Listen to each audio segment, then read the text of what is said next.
اعوذ باللہ من الشیطان الرجیم، بسم اللہ الرحمن الرحیم۔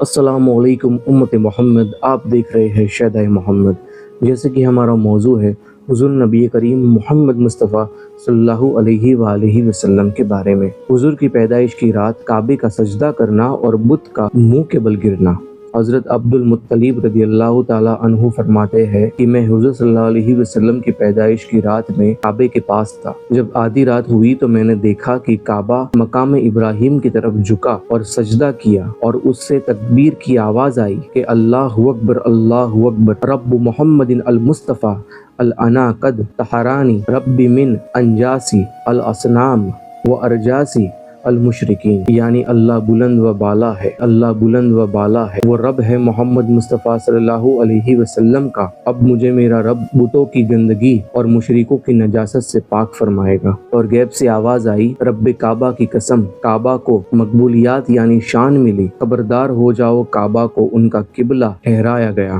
اور وہ بت جو کعبے کے آس پاس گڑے تھے ٹکڑے ٹکڑے ہو گئے، اور سب سے بڑا بت جسے حبل کہتے تھے منہ کے بل گر پڑا، اور آواز آئی کہ سیدہ آمینہ رضی اللہ تعالی عنہا کے یہاں محمد مصطفیٰ صلی اللہ علیہ وسلم پیدا ہو گئے۔ یہ بات مدارج النبوت جلد 2 صفحہ 33 میں موجود ہے۔ سبحان اللہ۔ امام عشق و محبت اعلیٰ حضرت علیہ الرحمہ فرماتے ہیں کہ جن کے سجدے میں محراب کعبہ جھکی، ان بہووں کی لطافت پہ لاکھوں سلام۔ تیری آمد تھی کہ بیت اللہ مجرے کو جھکا، تیری ہیبت تھی کہ ہر بت تھر تھرا کر گر گیا۔ ابو لہب کو حضور صلی اللہ علیہ وسلم کی پیدائش و ولادت پر خوشی منانے کی جزا وسیلہ جب حضور صلی اللہ علیہ وسلم کی ولادت و پیدائش ہوئی تو حضور صلی اللہ علیہ وسلم کے چچا ابو لہب کی خادمہ، ان کے یہاں کام کرنے والی غلام جس کا نام روایتوں میں سویبہ آتا ہے، وہ خوشی میں دوڑتی ہوئی گئی اور ابو لہب کو بھتیجا پیدا ہونے کی خوشخبری دی۔ ابو لہب نے اس خوشخبری کو سنتے ہی اس کی شہادت کی انگلی سے اشارہ کیا اور اپنی خادمہ سے کہا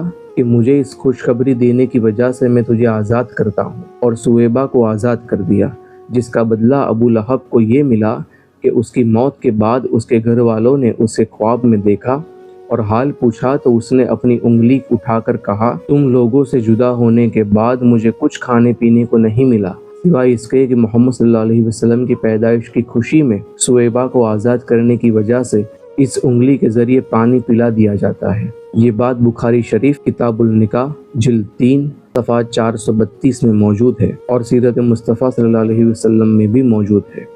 اس موقع پر حضرت شیخ عبدالحق محدث دہلوی علیہ الرحمہ نے ایک بہت ہی خوبصورت بات تحریر فرمائی جو حضور صلی اللہ علیہ وسلم اور اہل بیت سے محبت کرنے والے ہیں۔ لکھتے ہیں، اس جگہ میلاد کرنے والوں کے لیے ایک حجت و وجہ ہے کہ حضور صلی اللہ علیہ وسلم کی ولادت کی رات میں خوشی مناتے ہیں اور اپنا مال خرچ کرتے ہیں۔ مطلب یہ ہے کہ جب ابو لہب جو کافر تھا اور اس کی برائی میں قرآن پاک کی آیت نازل ہوئی، تبت یدا ابی لہب و تب، یعنی تباہ ہو جائے ابو لہب کے دونوں ہاتھ، اور وہ تباہ ہو گیا، اسے حضور صلی اللہ علیہ وسلم کی ولادت پر خوشی منانے اور باندی کا دودھ خرچ کرنے پر جزا و صلہ دیا گیا، تو اس مسلمان کا کیا حال ہوگا جو حضور صلی اللہ علیہ وسلم کی محبت میں سرشر ہو کر خوشی مناتے ہیں اور اپنا مال خرچ کرتے ہیں۔ سبحان اللہ۔ یہ بات بھی مدارج النبوت جلد 2 صفحہ 35 میں موجود ہے۔